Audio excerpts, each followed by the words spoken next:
Hello everyone, welcome back to my YouTube channel. My name is Shrivani. If you haven't subscribed my channel, do it right away so that it will send you the notification as soon as I upload videos. Apply as soon as I upload my videos. So today the reason for making this video is I want to help those from non-life science background, which it could be helpful a little or a bit tight, or just a small amount of help is also fine for them from my end, which I feel most better helping them in this situational circumstance that the current world is on. So today let me discuss about the digestive system.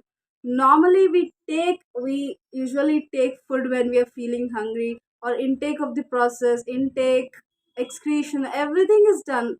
But how it's actually done, let's see in a brief manner only for non-life science background, because almost for life science background they will have a grip on the subject in which they can easily crack the interview when it is asked. And this is a system I told in my interview, where the interviewer asks the questions from this particular system. Like I will also discuss the questions, what are the questions might be asked, and also what are the pathological diseases that we'll get. Once after this, I'll make a next video on that as well. Please don't worry, but don't forget to subscribe.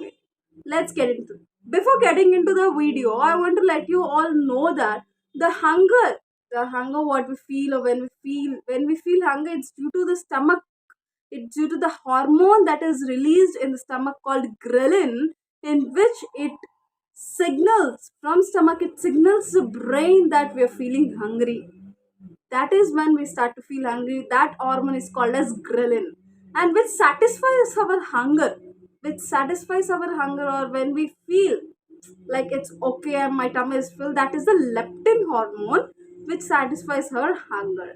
So let's get into the topic without exaggerating or more, not delaying it. So today I'm going to discuss about the digestive system, which is specifically for non-life science background, so that this could be some or sort of the other, well, giving an idea about what it is actually.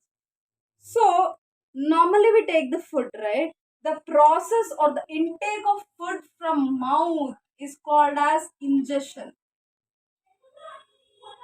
If you just explain the interviewer this, you are almost selected. Like with fluency in communication and also maintaining the grip on the subject, what makes you special about you.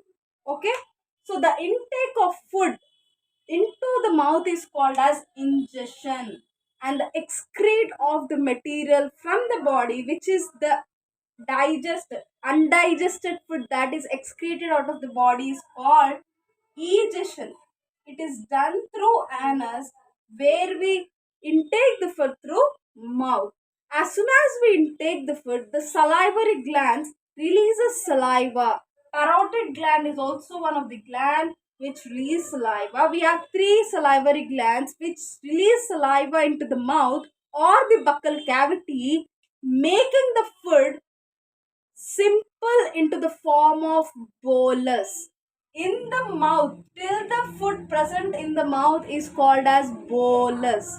Through the saliva, it gets mixed with the saliva and becomes as a smooth texture, which it helps to masticate the food with the teeth, that we have 32 teeth, and it sends that food, shipping food to the next part is called as the alimentary canal or gut, passing through the pharynx, larynx, and you will have a flap-like structure, elastic, elastic flap-like structure, which is called as epiglottis, which helps you to do this. When you are eating food, it covers the windpipe, and when you are breathing, it covers the food pipe. To not have any disturbance between those, that it will help as a signaling structure. And also this part is called as the esophagus. Esophagus. How is the food moved then? How is the food move from the next part to the other part of the alimentary canal? It is just by peristaltic movements, in which the gut, it propels the food to next part of the alimentary canal. From esophagus, it is propelled or it is moved to next part of the alimentary canal, which is called as the stomach. Stomach is a J-shaped organ where the food from esophagus moves into the stomach through lower esophageal sphincter where it sends a little of food to the stomach. The stomach contains a dangerous acid which is called as a HCl or hydrochloric acid, making the food to churn or to crack or to divide the food into smaller pieces which can be into the absorbable forms that could assimilated by the different parts of the body. From here, from the stomach it gets mixed with the HCl, which turns it which turns into chyme. Once the food enters the stomach, it is called as chyme. Till it is in the mouth region, it is called as bolus because it gets masticated with saliva and through the chewing of our teeth from upper and the lower teeth. Once it gets to stomach, it's called as chyme, which becomes into a smooth paste-like structure. Once again, after that, it enters into the next part of the alimentary canal called as duodenum, which is a C-shaped structure in the alimentary canal, where this juices, this is called as a gallbladder, this is called as a liver and the gallbladder, and from pancreas, this is called pancreas, which releases the juices, pancreatic juices and bile juice, which helps to digest the lipids, protein, starch that is getting to the small intestine. So this bile gallbladder produces bile juice, which has a pigments of bilirubin, bilirubinin, in which it helps in the digestion or breakdown of lipids. Emulsification of fats. Emulsification is nothing but breakdown of larger molecules into smaller molecules is called emulsification.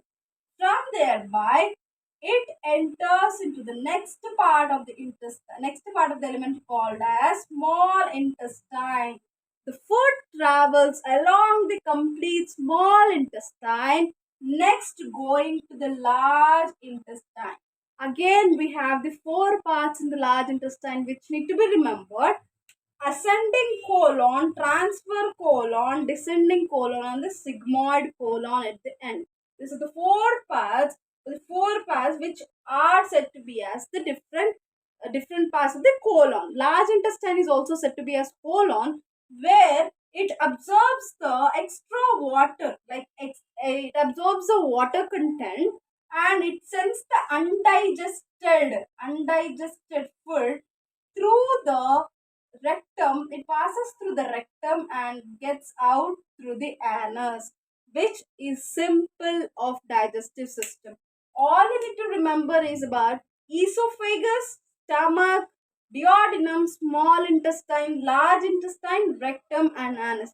If you could explain this system very clearly in your interview or in the medical coding or any part of the subject, it will be better useful for you to get the confidence or gain it over, and your interviewer might also get impressed the way you explain, right? So this is all about the diet system. If you have any doubts, you can directly put me in the comment section, so I'll be replying you. And to add on with this, be prudent about what you're thinking of. Like, prudent is not always, but sometimes it's important to be. And if you have any doubts, do comment so that I can reply you. And the next video, please do subscribe my channel so that I'll be uploading the next video maybe on diseases or types of diseases that are caused from gastro, like digestive system. Okay, if you have any doubts, comments, ping me in the comment section, so I'll be replying you. Take care and bye.